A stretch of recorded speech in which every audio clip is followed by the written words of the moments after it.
While she's unknown to all but the biggest movie buffs today, Linda Darnell was one of the most recognizable faces on the silver screen in the 40s. Her talent and good looks catapulted her to stardom as one of the top female movie stars at 20th Century Fox. In this video, we're going to look at Linda Darnell's rise to fame, some of her best films, and her tragic death. Be sure to stick around until the end to learn how her final wishes couldn't be met in spite of her family's best efforts.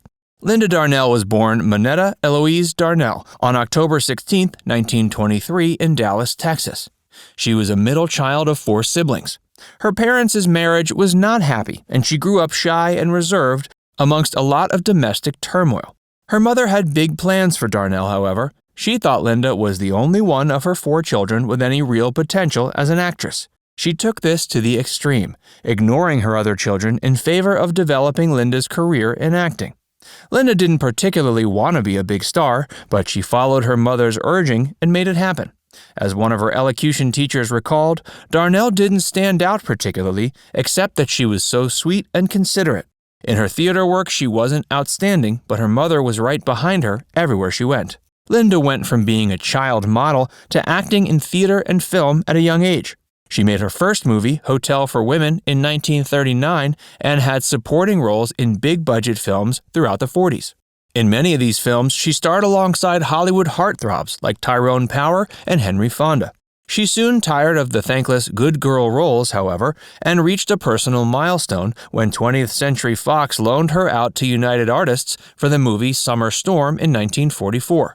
She played a Scarlett O'Hara-style Russian vixen, showing her range. In an interview shortly after, Darnell commented, "I was told that such a violent change of type might ruin my career, but I insisted on taking the chance." She went on to say, "This is one picture on which I am setting much store for the future. For 18 months I did nothing in pictures. I pleaded for something to do, but nothing happened. The character in the Chekhov film is a wild sort of she-devil, which any actress would go miles to play. She's devil mostly, at time angelic, and perfectly fascinating to interpret. I'm counting on my Russian girl to give me a new start." Her success with United Artists helped 20th Century Fox recognize the depth of her talent. They started putting her in more substantial roles, leading to the movie Forever Amber in 1947.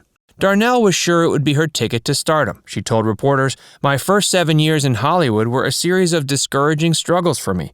For a while, it looked as though the Darnell versus Hollywood tussle was going to find Darnell coming out second best. The next 7 years aren't going to be the same." Forever Amber's production put a lot of pressure on Darnell, however. She was put on a diet and assigned a voice coach to learn to speak with a British accent. She worked long hours during the filming of the movie, and combined with the heavy dieting, it led to exhaustion and serious illness.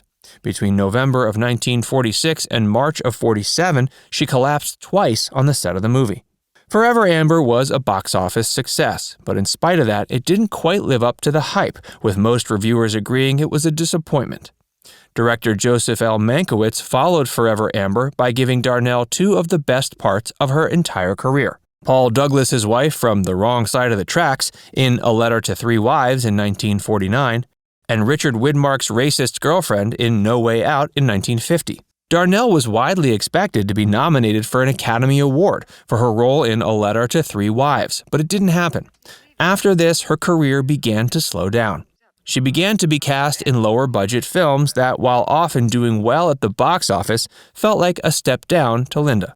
Darnell's contract with 20th Century Fox ended in 1952, and she found herself in the unfortunate position of being adrift in Hollywood, with good roles becoming harder to come by. She began to resent 20th Century Fox, saying, "Suppose you'd been earning $4,000 to $5,000 a week for years.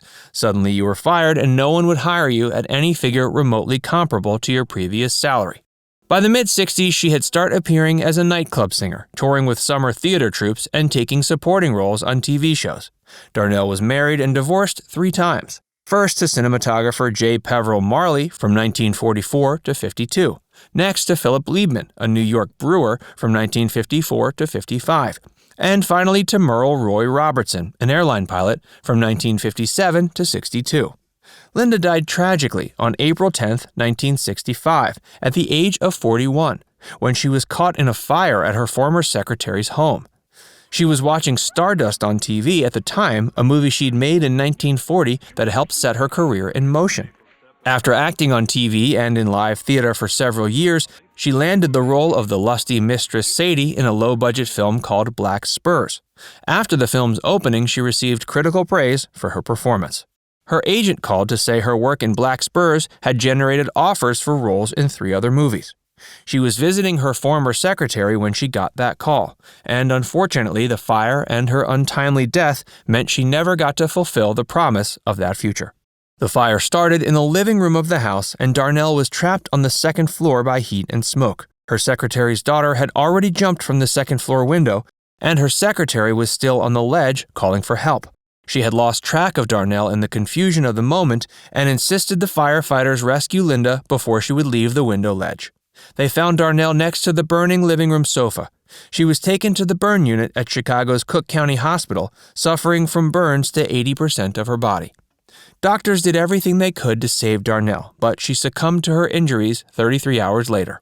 Following her death, a man claiming to be her fiancé identified her body. The coroner's inquest that followed ruled that Linda's death was accidental, and the fire had started on or near the living room sofa due to careless smoking. Both Darnell and her former secretary were smokers. Some of the more sensational reports at the time claimed that on the night of the fire, Darnell had been intoxicated and was despondent over the way her career had ended up. But in his book, Hollywood Beauty, biographer Ronald L. Davis wrote there was no evidence that supported any of these stories. Davis also contended there was no evidence Linda was in any way responsible for the blaze. His theory was she was so severely burned because rather than try to jump from the 2nd-story window like her friend's daughter, she tried to get out the front door.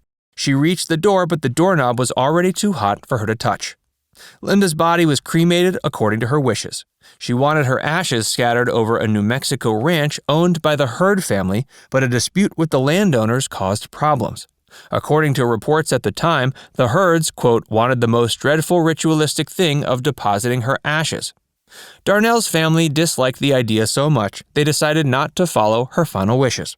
Instead, her ashes were kept in the office of a Chicago cemetery for the next decade. Finally, in 1975, her daughter Lola asked they be interred at the Union Hill Cemetery in Chester County, Pennsylvania. She had moved to Pennsylvania and given birth to her own children and had Linda's ashes interred in the Adams family plot. After coming to grips with her mother's death, Lola came to realize Linda wouldn't have wanted to live with the disfigurement she would have had if she had recovered from the fire.